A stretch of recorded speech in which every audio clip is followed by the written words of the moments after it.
What's up, everybody? In this video, I'm going to give you 3 daily driver must-haves. What should you look for in a daily driver Bible? And I'm going to give them to you right here off the top. If you stay till the end, I'll give you a don't need. And yes, you know me, the don't need is going to be a little controversial. So here you go. And then we're going to discuss them. 3 daily driver must-haves: size, font size, and cover. Let's discuss those 3 things relatively quickly because I think those are 3 things you need to look for in a daily driver. So, what you're looking for in a Bible that is a daily driver Bible, your EDC, right? Everyday carry, is a Bible that you're going to use, you're going to be able to carry around and take with you everywhere you need to go, and that's going to be appropriate for learning, for studying, for following along with your pastor or in your Bible study, something that's easy to use. Because if you don't have that, you're not going to do it. You're not going to use it. It's just not going to be the thing that you sit there and that you enjoy reading. And believe it or not, my friends, having a Bible that fits your needs, that looks good, feels good, and works for you is going to make it a lot easier to do your daily Bible studies and to take with you everywhere. So, number 1 would be size. Right. And what we're not talking about here is we're not going to get into translation and all that kind of stuff. This is simply we know what translation we're in. We're looking for size. What size is the Bible? What size are you comfortable carrying? What size should your Bible be? Are you a female and you carry around a purse? You want to be able to slip it into that purse. I would say the first thing that you need to think about is the size that you're okay carrying, because we have lots of different sizes of Bibles, and what might be good for me might not be good for you. My suggestion would be something that's on the smaller size, but that has the number 2 issue in mind. The number 2 thing you should be looking for would be font size. That's important too. That's going to help drive the appropriate Bible size for you. Because if you need, like I do, I prefer like a size 10 or 10 and a half. That's going to limit the smallness. That's going to limit the size Bibles that you have carrying around. You might have to give a little bit on the size of the Bible because you need a larger font size. And again, where are you going with it? What are you doing with it?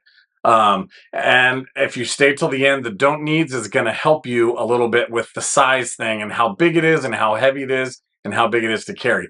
Now, you need to figure out what font size is right for you. Most standard Bibles, if it's not large print or whatever the case may be, has come in about an 8 to 9 point font.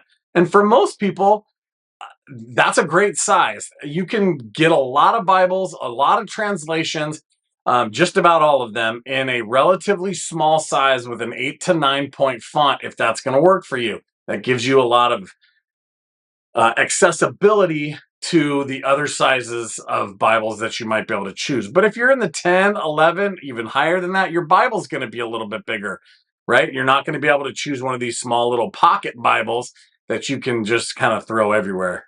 That being said, there is, and if you don't know, thin line Bibles that are designed to be a little bit thinner and a little bit smaller that you can carry around with you everywhere. And I have a couple of thin line Bibles, even up in the 10 and 11 point font arena. So you can search for those in the Bible review playlists down below that I've done years ago. So there's lots to see when you can, or lots to choose from when it comes to that.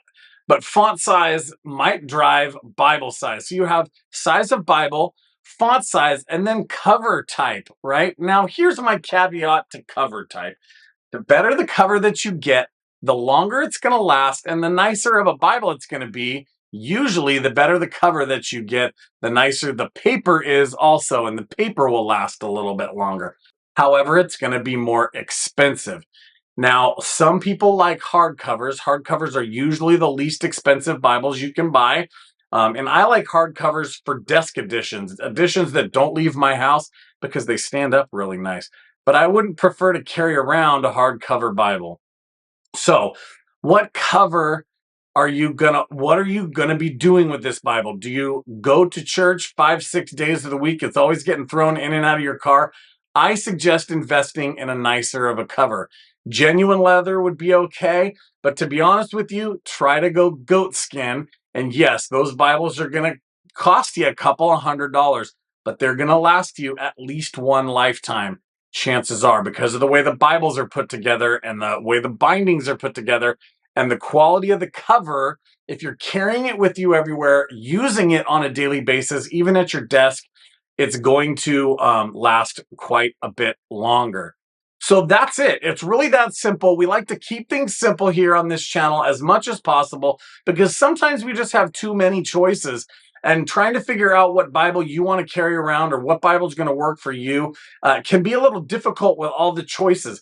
So figure out the size you want, figure out the font size you need. That's going to help drive the size of Bible that you're comfortable carrying around, and figure out the cover. Now, my favorite paper Bible to carry around is and I just did a video on this a week or two ago, a 4-year crash test of my Cambridge Topaz. I love that Bible. It's a perfect size for me. It's not too big. It's not too little. It has a 10-point font and a really nice cover, and it's verse by verse. We didn't get into that because we're keeping it simple here today. Those are the 3 daily driver must-haves, in my opinion, and what makes a daily driver a good Bible. Hey, if you're getting value, do me a favor, hit that like and subscribe because it really helps the channel out. And you know what? Why not? Now, I told you if you hung on till the end, I would give you a don't need, and that it's going to be controversial. And here it comes, my friend. You don't need study notes in your daily driver. What? So here's my opinion on that. And keep in mind, this is just this guy's opinion. With the understanding that I've spent a lot of time around Bibles, not because I'm the holiest guy on the block, because I did Bible reviews for like 5 years. So I've touched a lot of Bibles. What I have found in my own personal life that I really don't need in the Bible that I use every day on my desk, that I take everywhere to church, that I take to Bible studies, and that's the Bible that I'm always using and reading. What I don't need in that Bible is study notes. Why? Because I never use them in that situation.